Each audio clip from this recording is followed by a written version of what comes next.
Well, I did make a post of what time I'd be on. Yeah, I'm 5 minutes early. Sometimes I just can't wait. I'm like, really?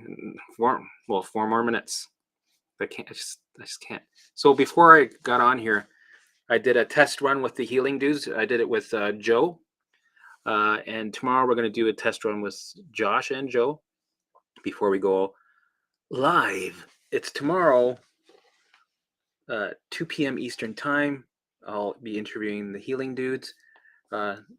Nice bunch of guys, and what we'll do, yeah, that'll be great, right? And then you guys can listen in. I'm not sure if we're going to do any questions. I think they have a tight limit, 1 hour. So they're going to tell their story. They're going to, I'll ask a bunch of questions. We'll talk about symptoms. What else? And then from there, then we'll see if we have any time for any live questions. But yeah, tune in tomorrow. Okay, so can this help with silent reflux, GERD? Yeah, of course. I had acid reflux out the ass. Well, not out the ass, but it would, for me, every night for a while. Like I had to stop eating at a certain time. I had to elevate my bed a little bit. Yeah, I went through episodes where I had to go on special medications to bring my acid down, but I didn't want to be on those medications, right? So it goes with regulating your nervous system. And it also got confusing because I was like, well, when I eat this, I get acid reflux, and I eat that, I get but if I don't eat that, then this happens. And if I eat, so everything started getting complicated, right? Because if I don't eat this, then this happens. But then if I eat this, then I get this symptom. So either way, any direction that I went, I was fucked, right? So I had to just allow it to be there, let it do its thing. Don't eat past 6. Go to bed at a decent time. Try not to eat sugar or anything too late. And this is the coping mechanism that I did to help it.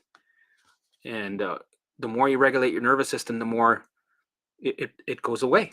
And then eventually I would eat right before bed or whatever. I broke all the rules and I could do it. No problem. I was free. It was great. Um, yeah, so that's at the end of the day, that's what it is. Here we go. Let's go. Let's do some questions. Why not? So I had this one. Just yeah, and I answered that one. So let's see what we got here under computer fast repair. Helmet man, you really took the fear out of symptoms. I thought I was tough, but this broke me for a few months until watching you and Dan and seeing success story. Yeah, it's especially in the beginning, right? You're gonna have your freakouts with symptoms. It's the hardest thing you'll ever go through, and um, in the beginning, especially, it's hard. But eventually, you learn you see the patterns. You learn to become eventually indifferent to it, even though it still sucks. It's still hell. It makes exorcisms jealous, but you're going to become to a comfort discomfort with it, right? You're going to get discomfortable with it, and still be able to do your routine and live life with it. And eventually, right, the more you do it, the more you become indifferent, and you get used to it. You get used to the hell, right? And for me, with with fear, I needed to have fear drop me on my ass, because if I didn't, I wouldn't be here right now. So fear can be harnessed to really help you focus on this journey. Because if I didn't have fear, I'd be half-assed lazy, right? I'd end up doing 30 seconds of a visual, 6 months ago, and that would be it. And I'd be like, yeah, well, you know what? I'll just do it next year. I'm 40, whatever. I got time. I'll regulate another day. Tomorrow, mañana. Fuck it. But not when fear is there. When fear shows you, you know, what potentially could happen in your future, and you experience it, you get your shit together, right? And it holds you there. Fear holds you there. It's like, we're keep going now, man. Now you're gonna keep going, or you won't, or this will happen, or this will happen, or this is happening now, right? It holds you to the fire every second, constantly, day by day, week by week, month by month, year by year, until you recover. And it's disguised as your enemy, but it's actually your friend guiding you there. So I don't even know how I got to this conversation. Yeah, okay, yeah, it's hard. It sucks. It's hard, but that's what you need. You need that to move forward. So here we go. The less fear, the more the nervous system regulates. No, you need the fear. You need the symptoms. You need the thoughts, the setbacks, the spikes. You need to feel like shit in order to move forward, because without it, you're stuck, right? Because when you have these symptoms, you use them to update your program, your alarm system, right? Okay, yes, me too. I have no idea what to eat anymore. Yep, I went through that. That's why I had to stay on my safe foods for a year and a half, because it was just shitting in the wind, right? I guess the saying is pissing in the wind, which makes sense because it flies back in your face. But I think shitting in the wind is a better one. It's really diarrhea in the wind, right? It's pointless. What's the point, right? You're not going to get anything out of it. So stick to your safe foods. For me, it was a year and a half until the nervous system calms down a bit. Well, half, somewhat, right? And then you start to work. Then you start to train, and I just whistled. Then you start to do the exposures and train on foods and get more foods in. Oh, that's so good. Oh man, cold water. Yeah. Okay. Let's go. Let's do this one right here. I have a broken molar. Going to the dentist tomorrow morning to see if I can get it. I had the same thing. That's hilarious. I had the same shit. My teeth started breaking. I started having holes, food getting stuck, blood coming out, all kinds of tooth issues, and you name it. Especially in this state of fight or flight, something's got to give. Things aren't absorbing the proper nutrients, because it's sacrificing itself so that the brain can use that energy and the nutrients and in that focus on keeping you alive from the perceived danger. So things will suffer a bit. And then on my journey, I think I ate something that was really hard and it broke one of my teeth. And I was like, fuck, I gotta go to the dentist. I finally came to the point, because I used to go to the doctors 3 times a week. And I finally was able to get to the point where I didn't see my doctors, because it was the same shit every time I went there. Like, excuse me, sir, this is not an emergency situation, okay? So I would I said, okay, that's enough, because every time I was being a reassurance junkie, so I had to stop doing that. And then I said, okay, I'm gonna put seeing my I'm gonna put going to the ER on the shelf 3 times a week. I'm gonna stop doing that, and I'm gonna stop making appointments with my doctors, and but this time I need to see my dentist, because this is bugging me. I can't eat properly. It's got pain. There's blood in the snow, because I remember I'd be walking, I'd be spitting. I'm like, fuck, there's blood there. It would trigger me. So I had to go to the dentist, and it was one of those things where I had to go. I wasn't ready to, because I knew I was going to be in a state of fight or flight. I was afraid of the freezing. I was afraid of the X-rays, because I was so sensitive. I was reacting to everything. So I told them, I'm like, okay, just so you know, I want you to go ahead with everything, but I might act weird, because I have post-traumatic stress. Everything, like right now, like I was talking, and I was like shaking. I was like, right, and he's like, oh, not a problem. Like, so I might sing.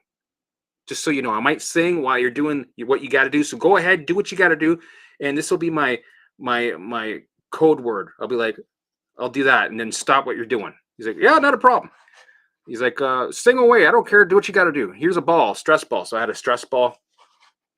Um, there we go. So I had a stress ball that I was using, and I was like demolishing it um, while I went through this procedure. So then he froze my. They put a needle in your gums to freeze it, right? And I swear it felt like it was like a meter long needle going. All right, here we go, with his assistant going. All right, here we go. Right, and it was like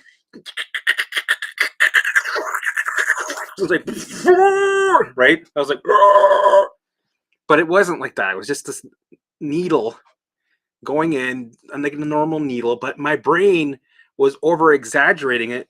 It made it seem like there was 3 people holding this needle and jabbing it in through my fucking jaw into my, like, in here, in my chest, into the chair.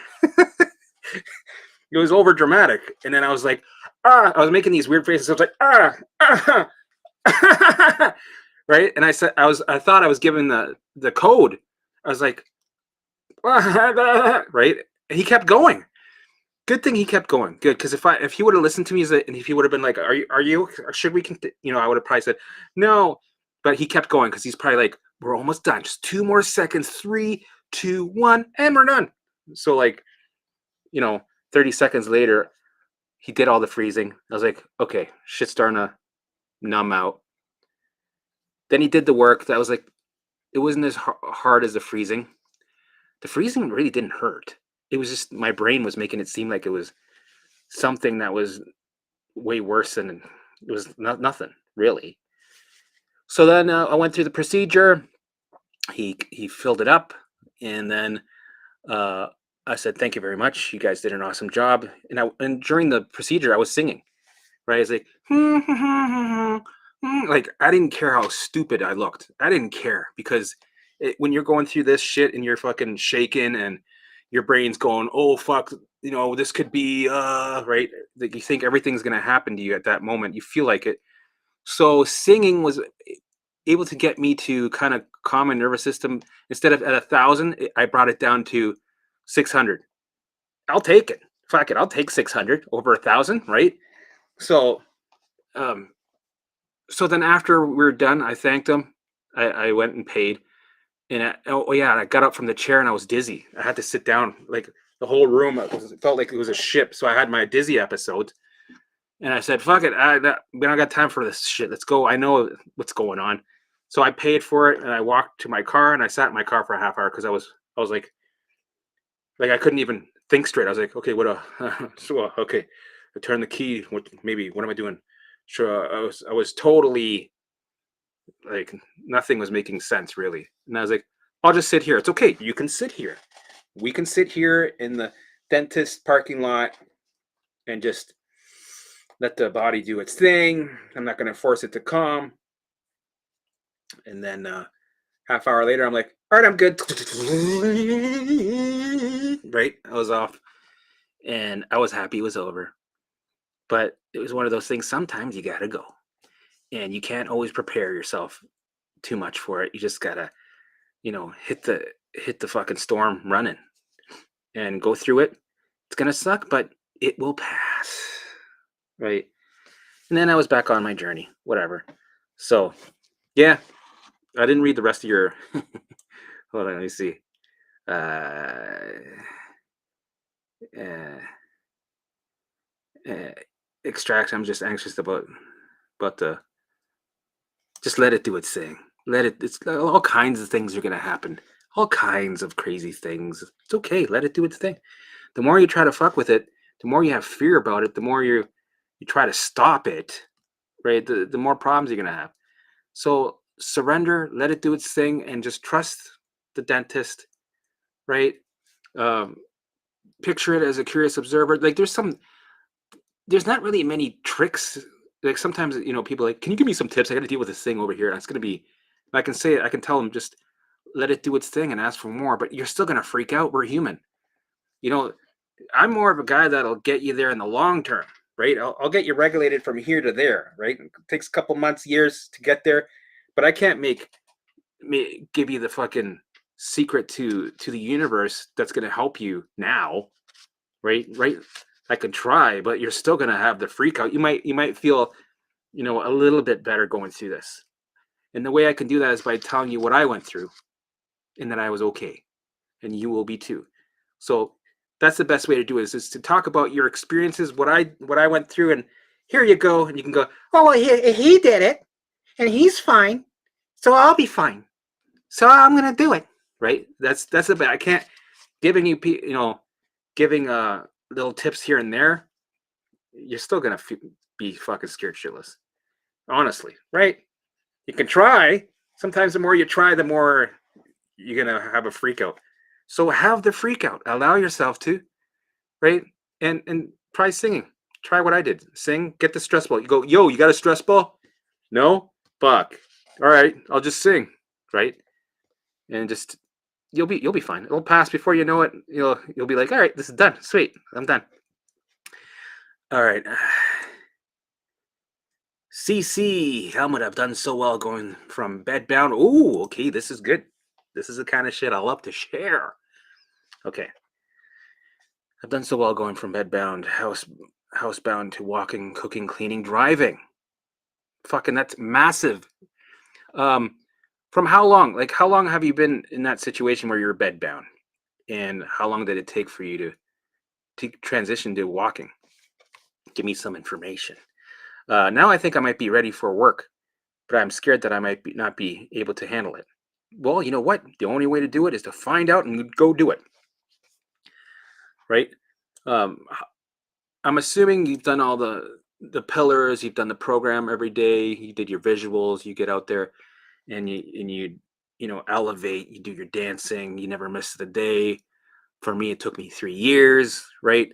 After the 3 years, then I started getting cleaning jobs, and then I became an Uber driver. It was a good way to get back into the swing of life, right? Because it's forcing you to.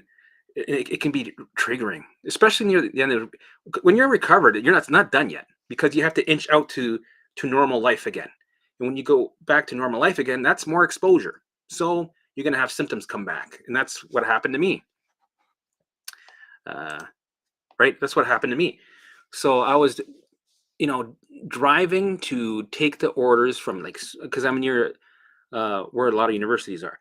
So I'm an Uber driver, and I was Uber Eats, not Uber driver, Uber Eats, right? So your phone starts going, you're like, fuck, fuck, fuck, fuck, fuck, fuck. So you kind of panic because it's like, do you want to take this order? I'm like, yes. All right. Okay. This is the restaurant. Go there. I'm like, fuck. Okay. So I'm like in a panic. trying to map my route. Okay, follow the GPS, follow it. There's traffic everywhere, right? You get there, you got to get the food, and you're like, fuck, I got to make sure that I bring it to this person quick. So you're going through all this traffic, and you're trying to deliver it on in a good time, and try not to be too loud, and trying to be nice, and that you don't want them to think that I'm crazy or I'm having intrusive thoughts right now. And because I still had symptoms, I still had anxiety and shit near the end. It was still, especially when you're inching out to get back into the swing of life, you're gonna have setbacks. Some of the symptoms are gonna come back up. So this was a journey. So that I was listening to reggae. And you know what's the worst is when you're waiting for an order to come up, and you're waiting, you hurry up and waiting for that ringing, the anticipation, anxiety of, okay, oh, okay, it's not everything's quiet. Okay, good. Okay. Ding, ding, ding, ding, ding. It's like fucking panic. Okay, and there's like a timer on it. And you're like, should I take it? Should I take it? No, I better take it. Maybe I shouldn't. Okay, let's take it. Fuck, it's game on. All right, right. And I had a senior dog with me who was usually chill, but sometimes she was hungry or sore or didn't want to be in the car anymore, and she had enough. So I had to quickly finish this order, and then I'd tap out, and then I'd go home. But sometimes it was good opportunities to expose myself, to recalibrate and get out there, right? And then you talk to people and you say, "Thank you very much. Oh my God, yeah, here's a tip. Blah, blah, blah. Have a nice day." Right? And you talk to the people, to all the restaurants, right? You talk to some of the other delivery people. So it's a good job to get back in the swing of life. It doesn't pay the best. Actually, I think it felt like I was almost paying money to work because gas prices were crazy. But yeah, I'm gonna finish your I didn't read it all, I don't think, but I'm too scared that I might not be able to handle it. So the only way to do it is to find out, right? And if it's too much, then okay, pull back. But if it's hard, you can do it, right? Because it's an opportunity. It's an exposure opportunity. This is something like, okay, this is my next challenge. I'm ready for this. It's fucking hard. Oh, like when I first started going for cleaning before I did the Uber stuff, all my symptoms that I was scared, my gut issues started to flare up, and then the mimicking, uh, it would mimic my trauma alarm, which was diverticulitis. I was deathly afraid that I had to go back for diverticulitis, and it would mimic that pain. It would like, remember, this is the exact pain you had before you had to go to the hospital for that surgery. Remember how horrible that was, right? So when I went to work as a cleaner, it decided to throw me that alarm. I'm like, fuck, great. So, but it was fine because I was vacuuming the trackways of the elevator, right? Because it had salt because it was the winter. So I was really focused on that. And my gut was stabbing pains, crazy stabbing pains, crazy farts, right? Anxiety, fatigue, muscle fatigue. My legs felt like jello, right? The boss would come. He's like, okay, so come follow me over here. I gotta show you something. I want you to clean this over here, right? And then we're going up all these stairs, and I'm like, I feel like I'm in the Olympics, walking up like a 50-story building. Meanwhile, it was only like 2 floors. And then after, he's like, all right, and then just clean this and this. Okay, we're gonna go over here. And then my knees started to hurt, and my legs felt like they were fucking gonna give out on me. And I didn't care. I'm like, I was, because I didn't want him to know what I was thinking and feeling. My body was like, no, fuck, pain, right? I felt like I was an 80-year-old guy, right? And I was like, yeah, no problem, I'll do it. Yeah, no problem. Meanwhile, in my brain, I'm going, fuck, let's get out of here. So much pain. My knees, they were, I knew it was all bullshit, but it felt real. It was real. I did feel real pain, but this was all because I was thrown into the fire of getting back into the swing of life, right? And when it does that, everything feels intense. So then I started, doing the cleaning. Did that for a week, and with the routine of work near the tail end of my recovery, with the routine, I was able to engage without giving much attention to my fears and my alarms. I allowed it to be, I let it do its thing, and I engaged in my work. So yeah, getting the back in the swing of life with work is awesome. All right. Right. So what's your experience going back to work? It's difficult. It's hard, right? And then you need to. It needs to be difficult. It's not gonna. If I were to go, oh, it's fucking easy, man. Yeah. Once you recovered, it's fucking. It's like it's like the easiest. Anything you do, it's so easy. You can just manipulate energy. You're like, it's not like that. It's the opposite. It's the hardest thing. Everything you do coming out of this is going to be the hardest thing until you do it 1,000 times and then you conquer it. It's so easy after, right? And then I decided, you know what, I'm gonna start a cleaning business, and that was hard.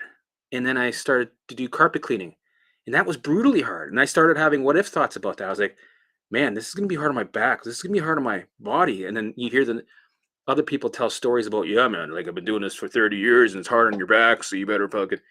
Then I started thinking, you know what? I don't care what other people say. This is all mind body, right? And I remember talking to one of my carpet cleaner buddies. He used to always complain about his back hurting, and I told him, hey, try doing this, this, and that, mind body, right? He did, and he said, dude, I don't feel any pain anymore. This is crazy. I'm like, yeah. And so yeah, carpet cleaning was hard. Talking to the customers, they're very picky. You get the Karens, right? And they sometimes they watch you, you know, and um, you got to get these stains, and you're worried that you don't want to fuck up their carpets because some of if you fuck up the carpet, you got to pay for it, like, or it's not clean enough, right? And the equipment that I had was entry level equipment, so I had to lift it and carry it up the stairs, down the stairs, and I had all these what if thoughts. I was like, maybe you're gonna pull something, maybe you're gonna have a hernia, maybe you're gonna fucking right. Great exposure opportunities.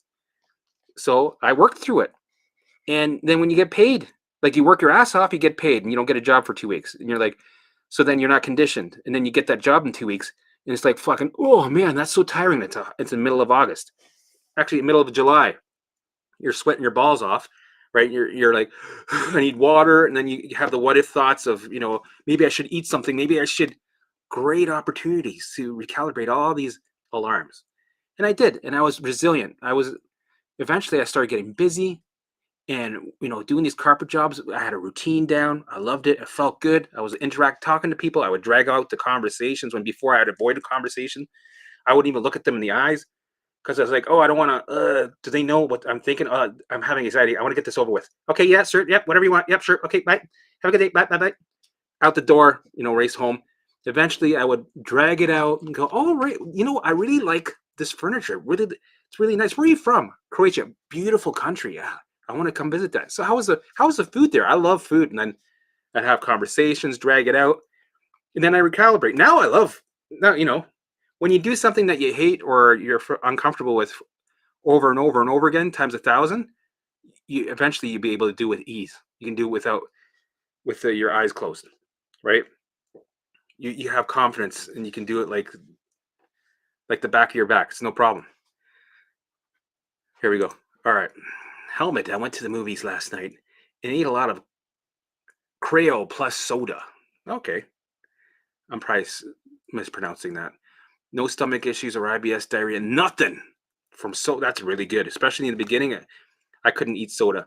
I mean, drink soda because I would right away diarrhea. Um, anything citrus, forget about it. As a matter of fact, it was a perfect bathroom situation the next day. Sweet. Twix? Nice. I think that's what it's supposed to say.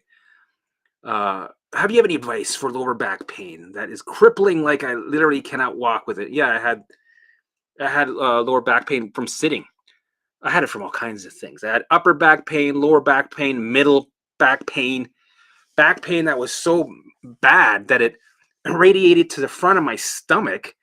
Right, and if I turned this way, it felt like my skeleton was like somebody put a big rod steel in it, and that it went.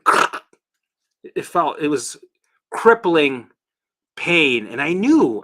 Thing is, I was lucky because I knew this was mind body. Right, I was lucky about that. So, and not just with back pain, with all the symptoms that I experienced, they were very real. right? They're very scary. Even sitting, I remember I had back pain sitting because I used to do online stuff. And so I tried to do all these coping mechanisms and stretches and different computer chairs and, you know, and even, during this journey going for walks, it felt like if I went like this, I would be like, ah, ah," I cried like I was yelping like a bitch, like, oh, fuck. Fuck. And I was like, I'd keep walking like this. I'm like, oh, fuck, this feels serious, man. I don't know. This is beyond back pain. I don't know. I think I might go crippled. Maybe it's MS. No, I'm not. Oh no, maybe it's fucking, oh fuck, maybe I gotta get surgery, right? Surgery was my biggest trigger because I just a surgery. And I was like, hold on, fucking calm down, fuck. I'm like, yeah, you have pain. I'm like, your brain's sending you alarms again, remember? Fuck it. I'm like, but it felt new. So it was scary. So I had my freakouts a couple of times.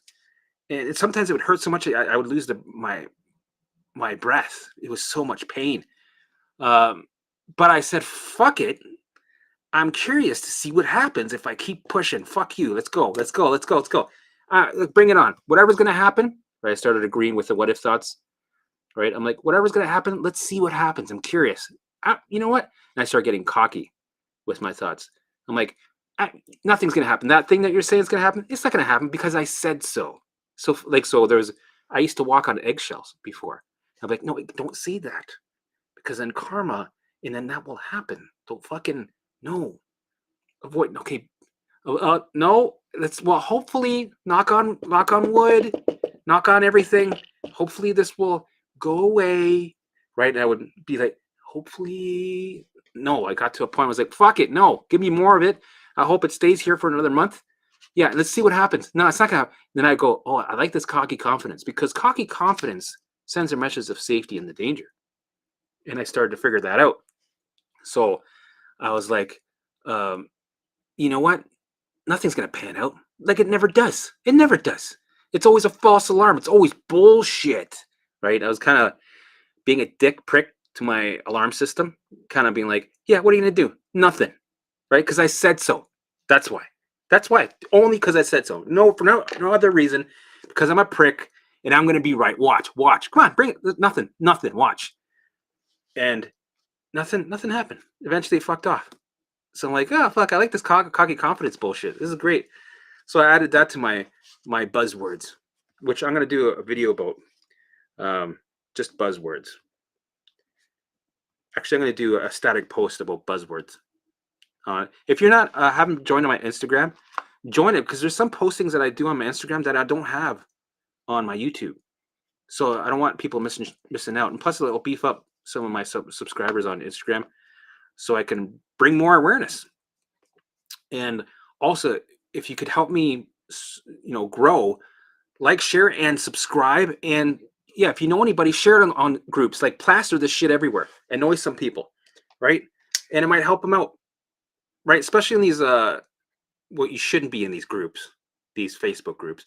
But if you happen to be leaving tomorrow, right? Right? If you're leaving, throw in a couple of my videos, right? And drop some bombs, right? Piss off some Karens, right?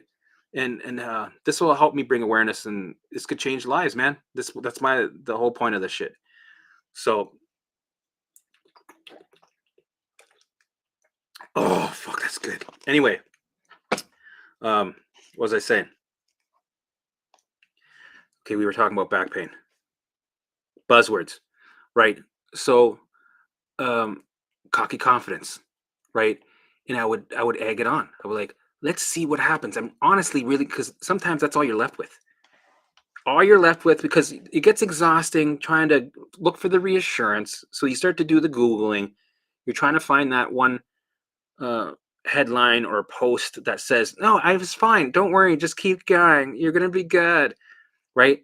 That's finding a needle in the haystack. Everything else is going to be negative. So you kind of look your periphery like, okay, my vision's going to be fuzzy as long as well, don't tell me that's a C, the letter C. No, I can't look because that might say cancer. Fuck. Now I think it's cancer. Okay, look to make sure it wasn't cancer. I look. Okay, it wasn't cancer. Right. And then so you keep scrolling, and then you see cancer. Right. So I had to I had to stop that. So hold on. What was I saying? So yeah, don't go down these these rabbit holes with Facebook. Hold on. Let me see. Oh fuck, I got all these questions. I'm going on a I'm going on a rant here. Sorry. Broken molar. Yeah, covered that. Okay. How when I'm done. So well, yes. Back to work. Right. You had Twix. Uh back pain. Right.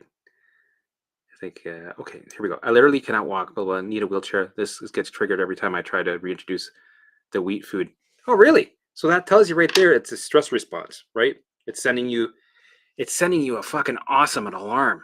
It gets your attention. It's fucking brilliant how it does that. And you know that's what it is. So if you want, you know, do the work for now. Don't eat the wheat. Just for now. It's temporary, right? Don't eat the wheat. Do this for maybe well, I waited a year and a half before I started working on my foods. Do it for 6 months and then try it then. You're gonna have symptoms still, but you'll be able to drag it out more. So, but in that time, in between that time, you worked on bringing down your allostatic loads, right? It'll be around here, hopefully, and your baseline would have moved and came down closer to standby, which is down here. And when that happens, right, you have less intensity, less alarms, and you're able to gain better leverage. So try that. And the lower back pain, just oh yeah, this is what I was gonna say. You get to a point, right? You get to a point where you have nothing else.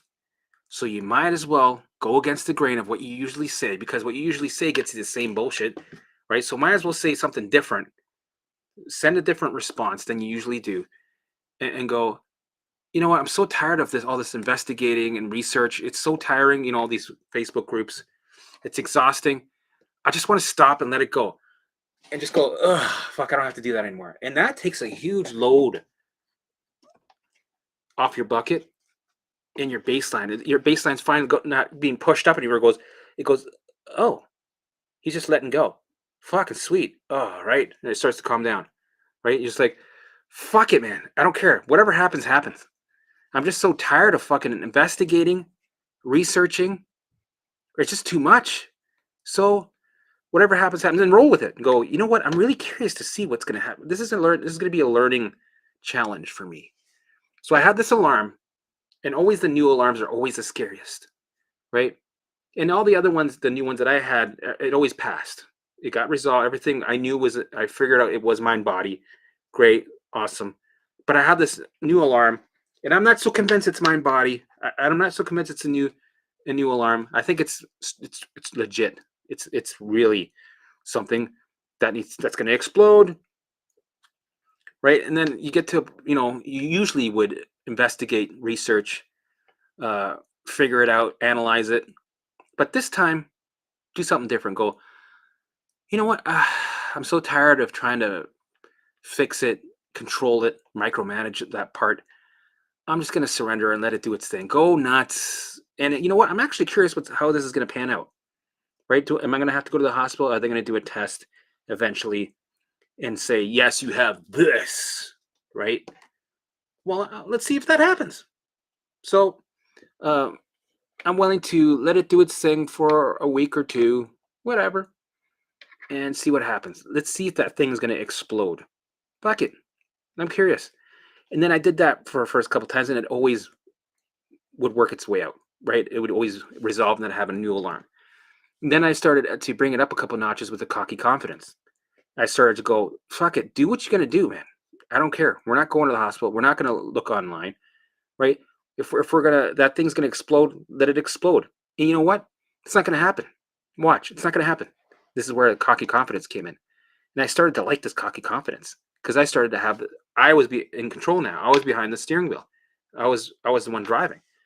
And I said, do it. And then I wanted to be a dick. I had to find a way to be a dick, right? To be cocky, to be arrogant. I really wanted to be arrogant because I did not want to walk on eggshells.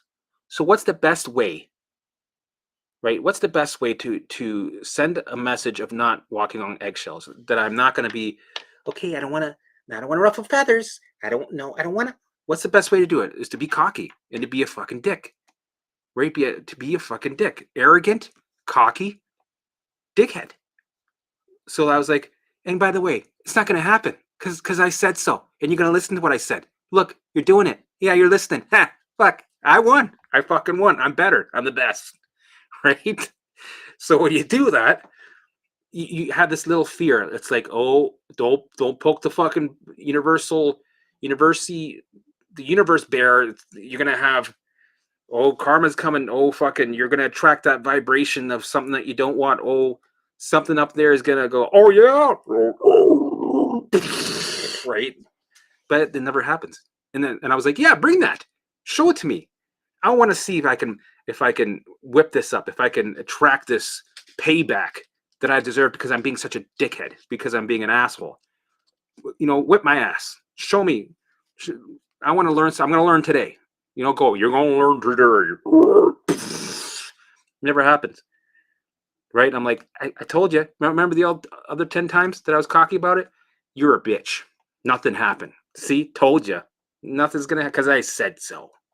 Hey, look at you. Love it. Thanks, bud. Love you. Love to love you. Right? So, cocky confidence works great.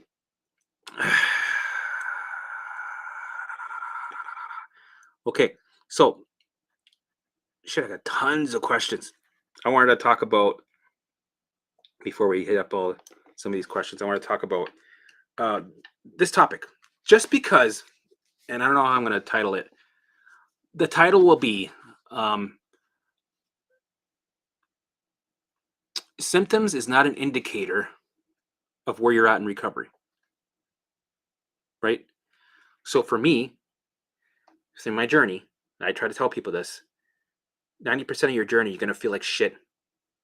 The beginning, you're going to feel worse than you did before your journey. Yes.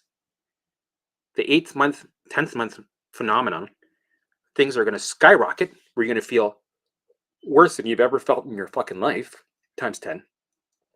Right? But it'll only happen. You'll be prepared for it. You'll be okay when you get there. Right? Times 10. And then, oh, fuck, what was I going to say? My dog started barking. Right. Right. And then near the end, you're going to have spikes. Right. You're going to have all kinds of resistance from the brain. And you're going to feel like shit. But the thing is, just because you feel like shit does not mean that you're not recovering, that the things aren't happening behind the scenes, that you're not creating neural pathways, right? It doesn't mean that at all. If anything, it means that you're doing the work. So, and people sometimes think, well, why am I not feeling, it's been 6 months, I'm not feeling better. Actually, I'm feeling worse. This is horseshit. Why am I getting more symptoms? I feel horrible. Oh my God, I feel got this new symptom. It's like, I feel like horrible. And I say, just because you feel like shit does not mean you're not recovering. Actually, you're going to feel like shit. You have to feel like shit. You need to feel like shit. The brain needs to throw everything at you. It has to, or else you won't recover. That's the thing. When you open that door, you're going to get the old alarm screaming at you, right? It's going to be screaming in your face. Right? So leave it open and allow it to be there so you can introduce the new program of ease while you experience the old program of screaming in your face. Right? It's going to scream in all directions. It's going to be Mayday, Mayday. You're going to be it's like you're in a war field, right? You're getting hit in all directions, right?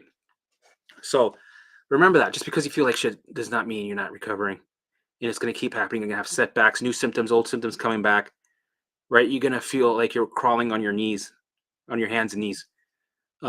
Even near the end of the journey, there was times I had the biggest spikes that I felt worse than I ever did in my entire life, right near the end of recovery. And then boom, recovered, fucked. Isn't that fucked? Yes. So you're going to experience that. over and over and over and over and over and over and over again, because every time you go experience it, it's every over and over again is an opportunity to update the alarm system and to reprogram it to back down, to bring the baseline back down to standby, to empty those allostatic loads, and to turn off alarms, and to introduce that new program of safety. And that's going to be the main program, right? And then you're going to be free. Free at last. So that was what I wanted to talk to everybody. That was the topic. So just because you feel like shit doesn't mean nothing. Just because you have symptoms there is not an indicator that you're not doing it, right? You will get more doubt. The doubts, and it needs to. It's going to go, oh, this is a perfect opportunity to send doubt so that he's forced to investigate for danger. We want him to investigate for danger because that's our job, is to get him to investigate for danger, to keep him alive. We don't care if he suffers, right? We don't care if you suffer. You're alive. That's our job. That's our only job. That's it. We're done, right? He's alive. It's worked. We can just sit back, relax, right? Because he's doing all the work. He's alive. We don't care if he suffers. Keep suffering. Keep investigating for danger. You're doing the work for us. We're sending you to investigate for danger. So that's what I'm going to talk about. Just because you feel like shit, and you will feel like shit, you have to feel like shit. And yes, it's going to be intense. It's going to be more intense than anything that actually really exists, right? It's going to fuck with you. And right when you figured it out, it's going to flip it on you. It's going to flip it and reverse it. Right? Okay, so where are we at? We're at 47 minutes. My dogs are barking. They want to get out. Tomorrow, we're going live with the Healing Dudes. Please tune in. Join us. And I'm going to have it posted on my, well, of course, after we do the interview, it'll be on here so everybody can see it again if they want to. And, you know, share it. Share any of these interviews or any of my content. And I also started a community, which I will post after this podcast. I started a community. Please join it, and we can continue the conversation. Anything that I missed today, bring it over there, and I'll answer it. Right, and we'll help each other out. It's a place where there's no negativity. We're only there to support.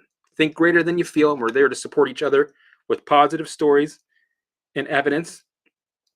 Right, it's almost like group coaching, but it's like a forum group that we use to help people get through recovery and the delays quicker, right? So please join. I'm going to put the link at the bottom.